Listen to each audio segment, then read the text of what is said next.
At 8 in the morning, 26th of December 2004, a Richter 9 earthquake dislodged the seafloor by 15 metres to cause the biggest tsunami in living memory. The wave started at 900 kilometres in length and 100 kilometres in width. It took 10 minutes to form, shook the entire planet and extinguished 300,000 lives.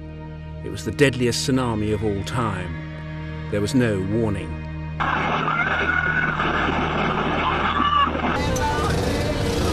Dendi Montgomery was filming earthquake damage for Reuters. Half of the town, more than 50 relatives, more than 20 best friends, lost your house.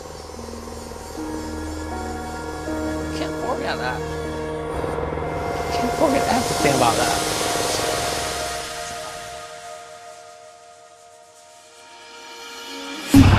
The epicenter was off North Sumatra. The wave, over 10 meters high and traveling at more than 800 kilometers per hour, hit Banda Aceh 23 minutes later.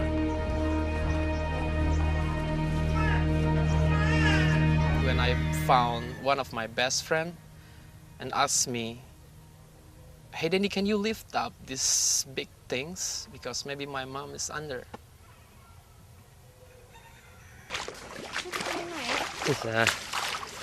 News of the destruction, like the aftershocks, took days to reach a horrified world. Aceh was a restricted area with a separatist war going on. But with the waves sweeping 4 kilometres inland and a desperate need for aid, the authorities declared Aceh open and the world saw the widespread destruction. More than 500,000 were displaced, 170,000 lost their lives. What's happened in the 5 years since the disaster that touched the world?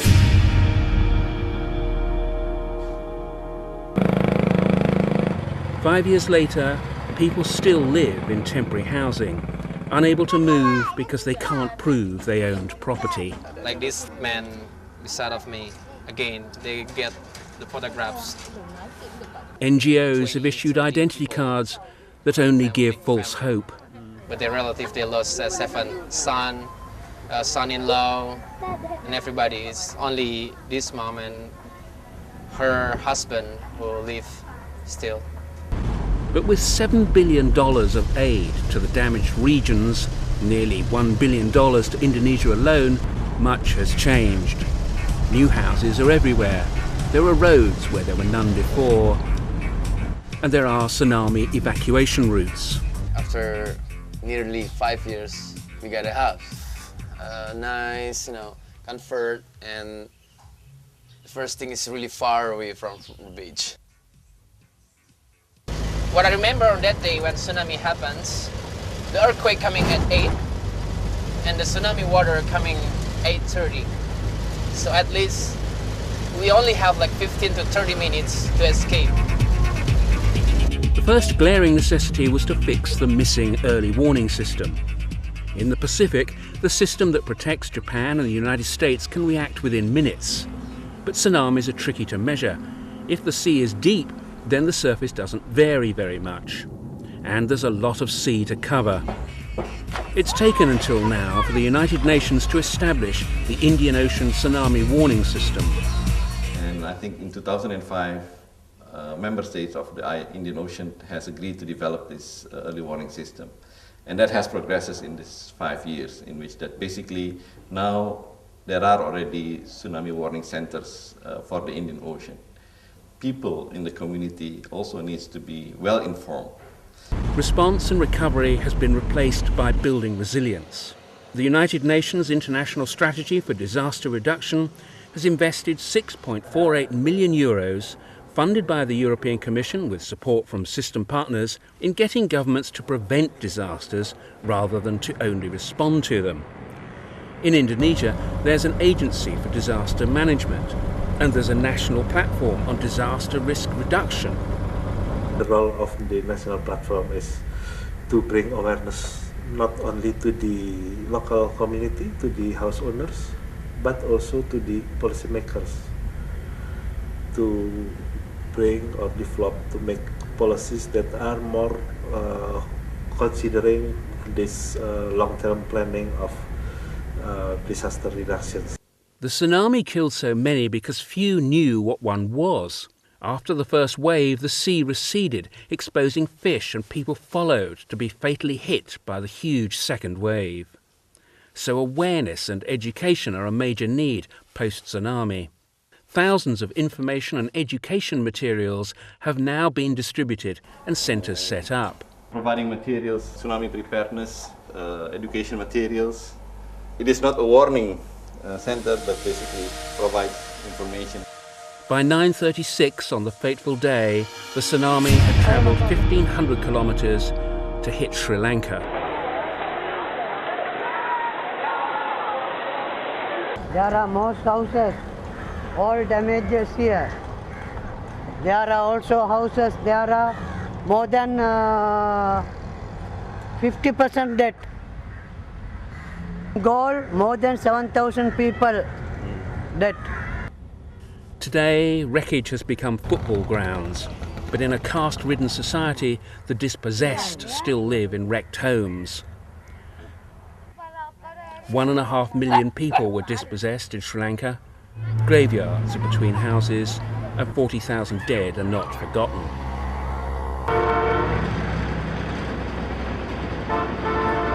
Memorials have been built, few as poignant as the Queen of the Sea train, in which over 1,000 died, including villagers who'd clambered aboard, thinking they'd be safe. 1,270 the passengers in the train, and the 249 villagers died here. Hundreds of bodies were never identified and were buried in mass graves by Buddhist monks performing traditional funeral rites. At Pelmadala in Sri Lanka, the warning system is now a bell in the village temple to alert people working in the tea estates. There's also a rain gauge that can warn of flooding. It's all part of the National Disaster Management System that can issue warnings within 5 minutes, starting from the headquarters in Colombo. Even in the world, if something earthquake occur, within limited time, we got the alarm here. We have established almost 53 warning towers to cover especially all this area. There are the numbers, right? These are the hotlines. As soon as we got the information, we used to disseminate the information through media. And through media, SLBC, TV, all the TV channels, down to village level. Within maximum, it will take within 10 minutes time. Alerts go to provincial disaster centres and then to villages. Kalavana, I'm the coordinator here. I'm the disaster management coordinator. We are doing 24 hours job. We are getting this information from the Colombo Disaster Management Center. We are using fax message, then telephones and mobile phones. We have number of telephone numbers. All this makes us sure as it's possible to be that a tsunami won't so tragically strike again without warning. But people need not just warnings, they need to know what to do and be able to do so. Part of building resilience, as it's called, includes new roads and bridges so people can escape. The United Nations Development Programme is building a caravan that can tour remote communities and bring messages of preparedness. One of the most innovative is a UN ISDR-created video game for children. But how can you prepare if you're poor and think more of daily survival than long-term planning? Salvadea, a national NGO contracted by the UN, researches social conditions in hard-hit and hard-to-reach villages like Ka Adamodra. People here had to survive without help, and aid agencies have got to know what's needed. When we started our longer-term recovery programs after the emergency relief phase, after tsunami, we looked at what are the long-term activities and interventions that could really prepare the communities better to face such disasters in the future. Our communities are better informed of the types of disasters. There is a better national early warning mechanism in place. There are more organizations which are involved in disaster preparedness. So we looked at having livelihood improvement so that in the long term they have the better capacity to cope with disasters. Empowering women by generating their own income may not seem like a disaster reduction strategy, but it is. When women have a job, their families can better face the aftermath of disaster. That she was so us like this. For the lace makers of Gaul, being part of a cooperative has rebuilt lives. The Power of Hands Foundation is typical of many charities still active in Sri Lanka 5 years on. Even if the destination for their product, television costume dramas, is not. But still being subsidised by Western charities now has more to do with poverty reduction. At least it's a subject that's on the agenda of the National Disaster Management Centre.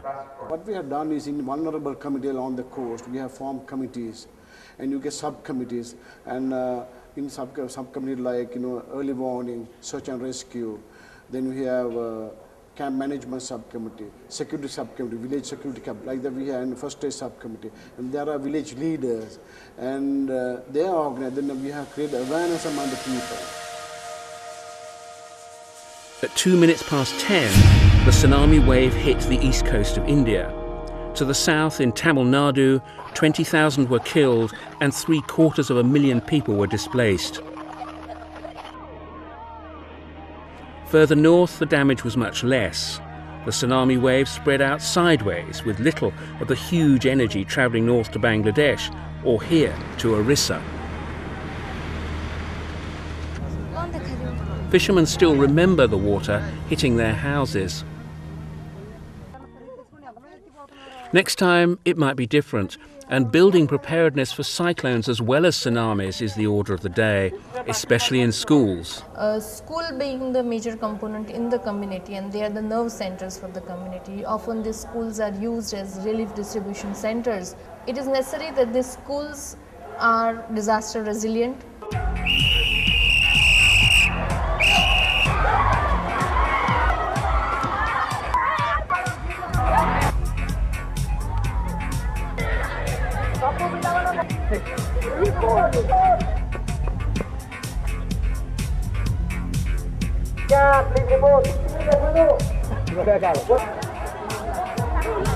The school is basically a shelter place for a lot of community members. They are given regular training programs on first aid, search and rescue.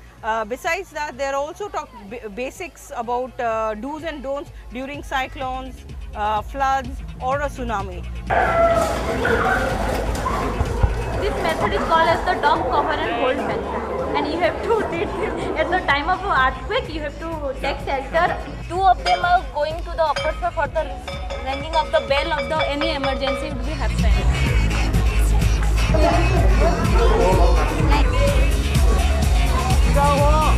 They have to evacuate in a queue to the, and to have to, they have to warn about the tsunami. That's why they have to evacuate to the upper place, and they have to prepare and rescue all the injured students from the classroom.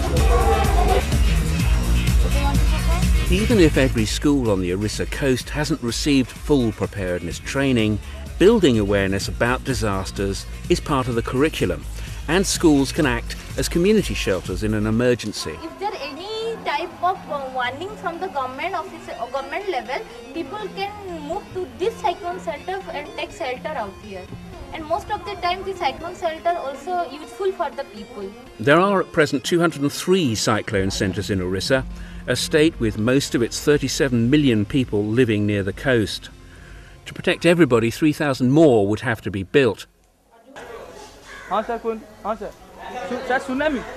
those that there are have enthusiastic potential users. The first warning to the village on the impending tsunami has occurred, has gone to the village. So there is a presence of tsunami, sir.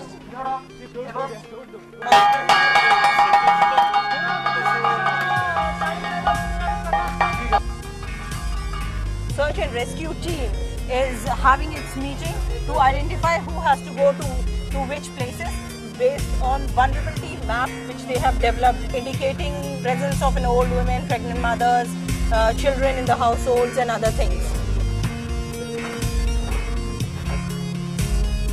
All these drills, all this exercise, finding out of evacuation routes, safe shelters, and all are part of disaster preparedness and management. Once they get into that system or that culture of being disaster prepared, so much so that they should have their emergency bags ready if any such disaster happens.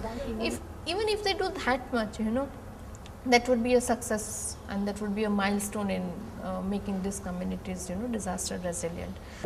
What we are trying to say is that how fast or how quick the community can come back to the normal life, how much they can bounce back from the impacts of disasters, be it a cyclone or a tsunami. Tsunami may hit Odisha coast. So you are requested to talk to your collector. Tsunami alert has been sounded. So kindly inform especially Ramnagar GP, Talkno. Have you started the evacuation? Immediate. The tsunami travel time. Tsunami is like to hit coastal forest in 3 hours time. Evacuate immediately. Repeat, evacuate immediately. India's early warning system is pretty smart, with automated mobile phone texting to the key players. Orissa is a poor state, but it's growing fast. It's also very prone to natural disasters. Part of the prevention has been to try to upgrade building codes, but with responsibility for who does what a little undefined, it's not going to be easy. What is the solution? You have to find out. No, it's not only my problem, it's your problem. Because if tomorrow the engineering bill, the engineer's bill which is being developed by IEI. These government civil engineers don't yet feel the job is theirs. These are diploma engineers, the civil engineering department from various parts of the districts. They have all been called together to talk about the safe construction practices which have to be followed while designing a building in this earthquake zone. The tsunami hit the Maldives at 11:06. The capital, Male, was completely flooded. With nowhere higher than 2 meters above sea level, some islands got off lightly. Others, with beaches to amplify the wave, became uninhabitable. The very young children remember it because their parents talk about it. But it has really hit home for Maldivians because we've always felt safe and we've never thought that we were vulnerable to natural disasters especially. 5 years later, harbours are being slowly repaired, and there are still over 1,000 internally displaced people. We still have more than 1,000 families without homes after the tsunami, and it's 5 years after that. We haven't been able to get to the grips of it. Most of the infrastructure damaged by the tsunami, it was only 2 weeks ago that we were able to sign agreements to rebuild the harbours. A lot of aid has gone into the Maldives, including a state-of-the-art meteorological centre that doubles as an early warning HQ. First we call them after getting all the information about the earthquakes. When the tsunami is generated, then they will change it to red. And this is a text message we send to our head. We call the police, television Maldives, Voice of Maldives, and Maldives National Defence Force. The significance of the tsunami was that it taught us how fragile we are, and therefore how prepared we should be. The problem with an archipelago of hundreds of islands is that any disaster is likely to seriously cut people off from the usual supply lines. One pilot project has the women of Milandu collectively growing emergency food supplies. It was all their own idea and gives them a degree of independence. If you see the disaster management now, to reach anything to the island would at least take 1.5 hours from the other island, even though held like that. And in the case of tsunami or any coastal hazard, it would not be possible to get this help readily from any parts. So it's good that they are self-sustained and they can at least survive for 48 hours, if not more, till the aid comes to them. They've also built waste management facilities, and there's a bioshield of planted trees to protect the sea line. The tsunami was a short, sharp shock to the Maldives, and not to be confused with the climate crisis that will be more permanent. Now we make a big distinction. You cannot lie to the people. The minute you lie about the tsunami or climate change, you've lost the battle. Because tsunami had nothing to do with climate change, in a sense, as far as we understand the science. It's difficult to see how we may be able to defend against another tsunami, but it is easy to think how we may be able to defend against a typhoon or sea level rise, a sea surge, a swell. These are more common things. We are having a drama competition to celebrate the International Disaster Reduction Day. They are telling that the people didn't change their ways, though they were hit by the tsunami.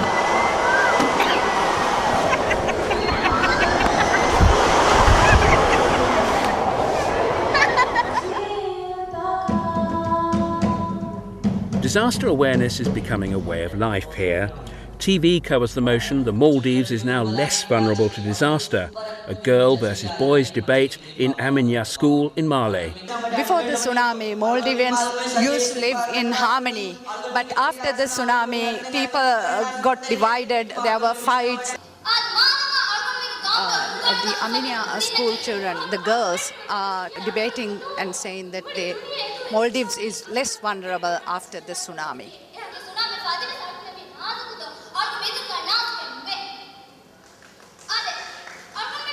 The opposite team says that we are not aware and we are more vulnerable, but we are not, in fact. From next year, disaster risk reduction is going to be integrated into the national curriculum. But no, we are not more vulnerable, we are less vulnerable now. Convincing warnings by the boys and positive conviction by the girls. But who won? Well, judges are deciding, but we think that public should decide.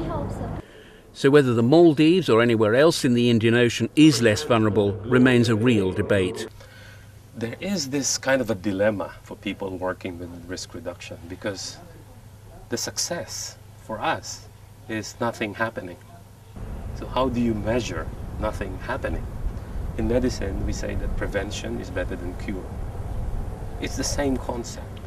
So what has really happened intensively in these last 5 years is a shift from response to reducing risk.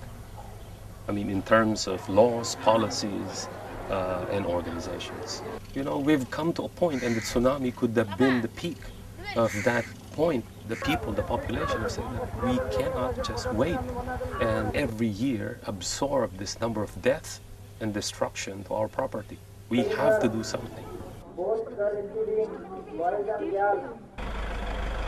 Another tsunami may not hit the Indian Ocean for another century. But geologists now think that building pressure could trigger another equally powerful tsunami at any time.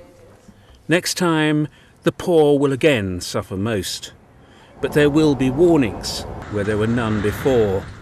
And thousands will escape with their lives where 5 years ago they didn't.